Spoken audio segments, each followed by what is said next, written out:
Космосът е пораждал хиляди въпроси през годините. Естествено, най-големите от които: сами ли сме в тази вселена? Има ли друг разумен живот?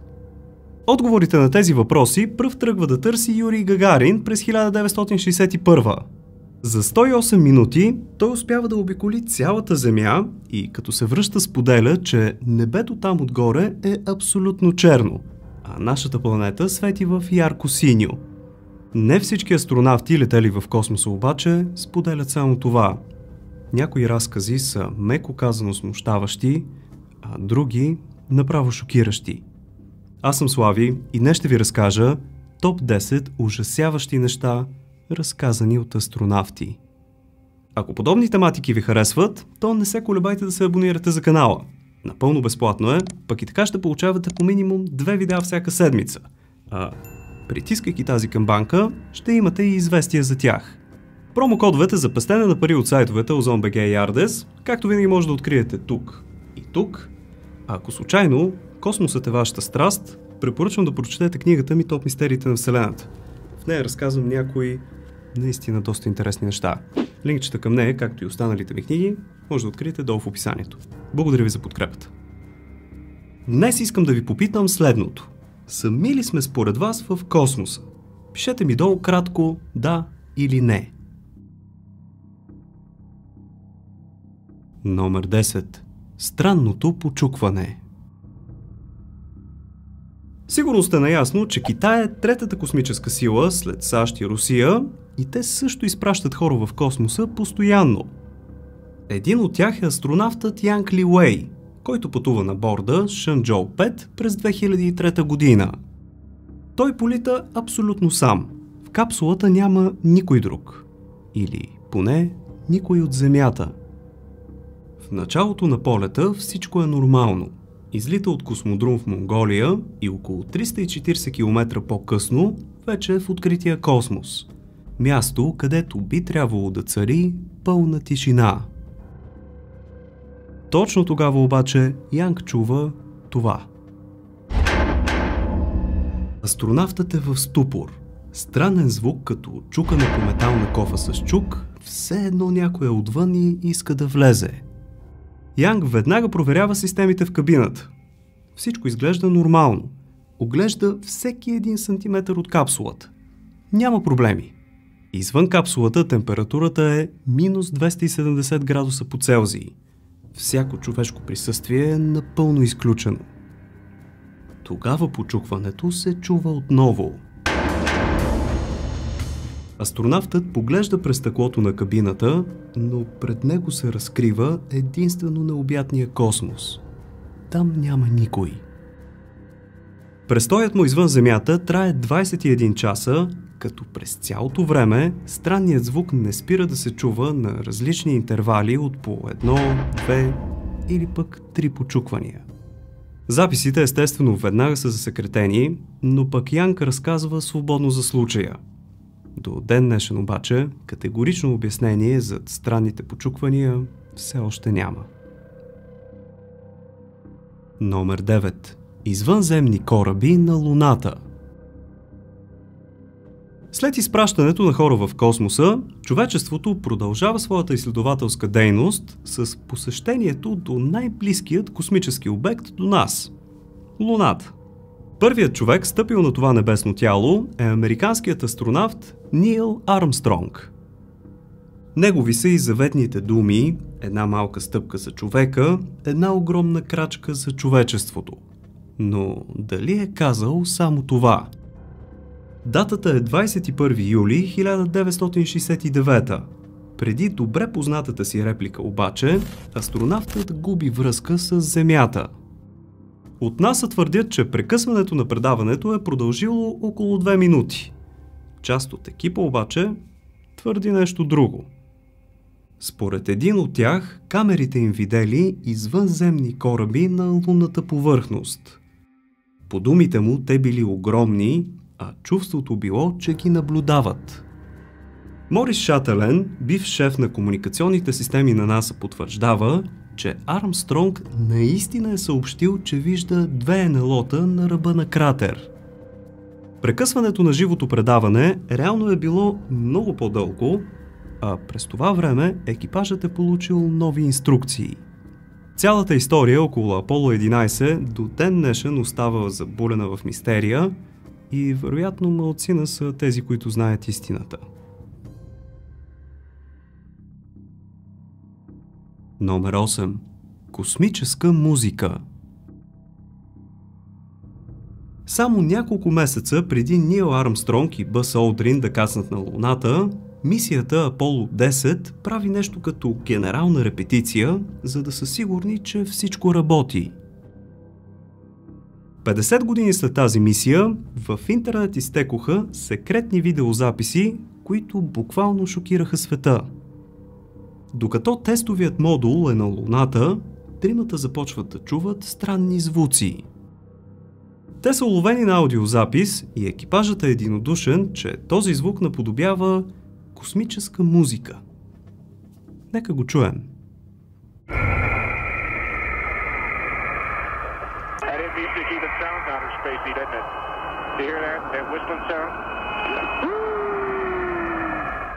Дори да не звучи като музиката, на която сме свикнали, това предизвиква смущение в кабината и астронавтите не могат да определят каква е причината за това явление. Десетилетия по-късно все още не е ясно какво е причинило странните звуци. Едни казват, че са заредени частици, които пречат на радиокомуникациите между отделните модули. Изключено е да е просто радиосмущение, защото опитният екипаж веднага би го разпознал. Някои вярват, че това са вълни, излъчвани от въпросните НЛО-та на Луната, с които Армстронг и Олдрин се сблъскват в следващата мисия. Номер 7. Нещо блестящо на Луната. Астронавтът Алън Бин е четвъртият човек стъпил на Луната с мисията Аполо 12 през 1969 година. В нея той съчетава двете си любими неща – космосът и рисуването. Прави снимки на лунната повърхност, а след това ги превръща в изкуство. След завръщането си на Земята, той споделя, че по лунната повърхност е видял обект, който блестял и приличал на стъкло. Мистерията се задълбочава, когато американският автор и привърженик на космическите теории Ричард Хоугленд също забелязва в оригиналните снимки блестящ обект. Според него това са останки от стъклени куполи от отдавна изчезнала извънземна цивилизация на Луната. За съжаление, Алън Бин умира на 26 май 2018 година и не може нито да потвърди, нито да отхвърли теорията. Той отнася истината със себе си в гроба. Номер 6. Заснето НЛО. В отговор на въпроса «Сами ли сме?», повечето от нас можем единствено да предполагаме, докато астронавтът Муса Манаров има категоричен отговор. След като преминава всички етапи на подготовка, астронавтът тръгва на първото си пътешествие в космоса с кораба Союз ТМ-4 през 1991. Екипът прекарва в космоса точно една година и като цяло времето минава спокойно, без ексцеси или пък непредвидени ситуации. Освен една, която до ден днешен остава загадка. Докато корабът наближава станцията, Манаров наблюдава внимателно и решава да заснеме момента с камерата си. Тогава той забелязва цилиндричен, неидентифициран обект, излъчващ светлина. В началото приема това за антена, излизаща от летателния апарат, но после осъзнава, че такава антена на кораба не съществува. Отделно обектът се движи спрямо него, като се отдалечава. Астронавтът и екипажа му дълго размишляват над видяното, но са категорични, че това няма как да е така нареченият космически буклук, нито пък отломки. Според вас, какво се вижда на записа? Споделете ми набързо долу. Така, приятели, с този въпрос стигаме до средата на видеото и ако все още не сте оставили палец нагоре, е време да го направите в подкрепа, ако разбира се всичко от тук ви е интересно. И давайте да продължаваме, защото следват някои наистина неща. Номер 5. Космически ангели. Годината е 1984. На 8 февруари Союз Т-10 се скачва с орбитална станция Салют-7 и така на борда се присъединява 3-членен екипаж в лицето на Олег Атков, Леонид Казин и Владимир Соловьов. На 155-я ден в космоса екипажът станал свидетел на нещо стряскащо. Оранжев облак се появил край станцията и те изплашено съобщили, че навлизат в него. Изведнъж Салют-7 бил погълнат изцяло от оранжевата мъгла и през илюминаторите космонавтите наблюдавали 7 хуманоидни същества. На гърбовете си имали нещо като криле и затова ги оприличили на ангели. Всичко продължило около 10 минути, след което мъглата се разсеяла. Като възобновили комуникациите с Земята, веднага им разказали за случая, но получили обратно диагноза – групова халюцинация заради липса на кислород. По-късно нов екипаж се присъединява и наблюдават абсолютно същия феномен. Дали е съвпадение и възможно ли е всички да се измислят? Оставам на вас да прецените. Номер 4. Извънземен флот. Астронавтът Гордън Купър е един от малкото, който открито си позволява да говори за срещите си с странни летящи обекти. По негови думи, докато извършвал орбитална обиколка на Земята, се натъкнал на цяла армада от космически кораби с различна големина. Всички те излъчвали зелена светлина и са били на различни височини. В началото смята, че това е игра на въображението му, но след като и радарът му ги засича, е убеден в съществуването им. Години по-късно Купър преживява още една среща с НЛО по време на полета на Gemini 7, но този път я снима на видео. Тогава те виждат метален обект в далечината, който няма нищо общо с спътник или какъвто и да е познат друг образ. Астронавтите веднага съобщават към базата, но не получават отговор. Все едно нищо не се случва. Номер 3. Ватиканът знае. Когато говорим за астронавти, които твърдят, че извънземните съществуват, няма как да пропуснем името Едгар Мичъл. Разказвал съм ви за него и в предишни класации, но той е човекът, който открито и най-много говори по темата, преди, разбира се, смъртта си през 2016 година. Мичъл е шестият човек стъпил на Луната и още с връщането си на Земята говори за НЛО-та, които ни наблюдават постоянно. Астронавтът твърди, че Ватиканът е напълно наясно с наличието на други раси в космоса и крият артефакти на хиляди години, които го доказват. Той разказва още, че пришълците не се месят в делата ни, а само наблюдават. Единственият му известен случай на тяхна намеса е предотвратяването на ядрен взрив по време на Студената война. Номер 2. На крачка от космическа среща. На 23 април 2021 година е изстреляна ракета на SpaceX с екипаж от 4 души. Минути след като излизат в орбита, те заснемат нещо да прелита супер бързо и прекалено близо до тях.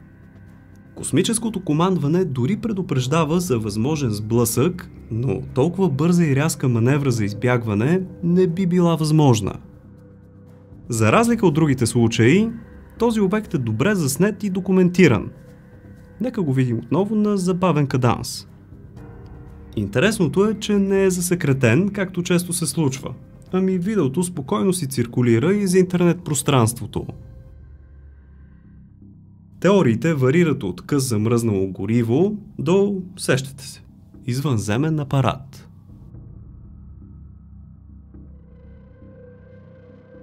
Номер 1. Биологична форма на живот. През 1957 година на борда на Спутник 2 пътува Лайка, първото куче, видяло открития космос. Животното успява да оцелее общо 4 дни в кабината, след което не издържа и умира. Трупът му все още е в орбита и може да се види от астронавтите по време на други полети. Това звучи стряскащо, но със сигурност не толкова колкото следващия разказ, подкрепен с видео. Представям ви астронавтът Стори Мъсгрейв, който успял да заснеме нещо дълго около 2 метра и половина, силно наподобяващо змия. Мъсгрейв дори вярва, че обектът е биологичен, защото се движи доста естествено.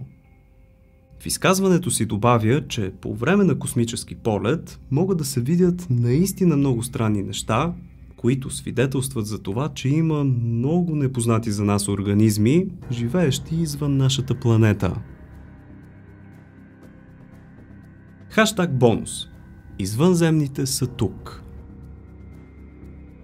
Ако си спомняте, в края на 2020 година гръмна новината за генерал, който призна съществуването на извънземни сред нас и спомена за Галактическа федерация. Това не е поредният перкус с сензационни твърдения, ами човек оглавявал 30 години космическите програми на Израел. Естествено, скептици оспорват това изказване, но пък от друга страна не могат да определят какво точно е заснел. Той признава, че дълго време е пазил тази информация, защото поне че ли да я разкрие, бързо щял да бъде премахнат преди да успее и обявен естествено за напълно луд. Хаим Ешет твърди още, че Тръмп е бил напълно наясно с наличието на извънземни и дори има подписано споразумение за сътрудничество. Всички раси обаче изчаквали човечеството да стане готово и чак тогава да се разкрият. Искрено се надявам днешната класация да ви е харесала и ако е така, дайте я по един палец нагоре в подкрепа. Ще се радвам да я споделите и в социалните мрежи, за да може повече хора да я гледат. Ако желаете да сте сред първите, които гледат видеята ми, то абонирайте се за канала.